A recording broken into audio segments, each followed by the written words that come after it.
জুলাই আগস্টের গণঅভ্যুত্থানে শেখ হাসিনা সরকারের পতনের পর বাংলাদেশ থেকে অবৈধভাবে প্রবেশকারীদের সংখ্যা উল্লেখযোগ্য হারে বাড়েনি। গত ৬ বছরের সরকারি তথ্যে এমন চিত্র দেখা গেছে। সীমান্তে দলে দলে মানুষ গিয়ে ভিড় জমায় বলে যে খবর প্রচার হয়েছিল তা সঠিক নয় বলে জানিয়েছে ভারতের শীর্ষ সংবাদ মাধ্যম দ্য হিন্দু।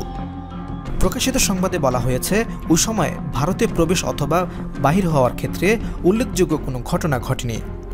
গত ৬ বছরের সরকারি তথ্য বিশ্লেষণ করে এমন তথ্য পাওয়া গেছে।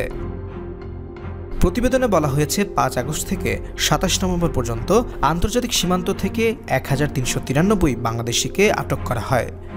তবে শেখ হাসিনার পালিয়ে যাওয়ার আগে অর্থাৎ ১ জানুয়ারি থেকে ৪ আগস্ট পর্যন্ত এ ধরনের ১১৪৪ জনকে আটক করা হয়েছিল। চলতি বছর বাংলাদেশের সীমান্ত থেকে মোট ৩৯০৭ জনকে আটক করেছে বিএসএফ। এর মধ্যে বাংলাদেশ ভারত উভয় দেশের নাগরিকই রয়েছে।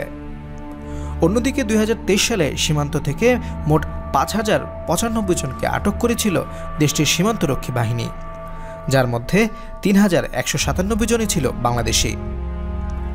প্রতিবেদনে বলা হয়েছে, শেখ হাসিনার পালিয়ে যাওয়ার পর অর্থাৎ ৫ আগস্ট থেকে ২৭ নভেম্বর পর্যন্ত ৩৮৮ জন ভারতীয় বাংলাদেশে অনুপ্রবেশের চেষ্টা করে। তবে এর আগে অর্থাৎ ১ জানুয়ারি থেকে ৪ আগস্ট পর্যন্ত ৮৭৩ জন ভারতীয় বাংলাদেশে প্রবেশের চেষ্টা করে।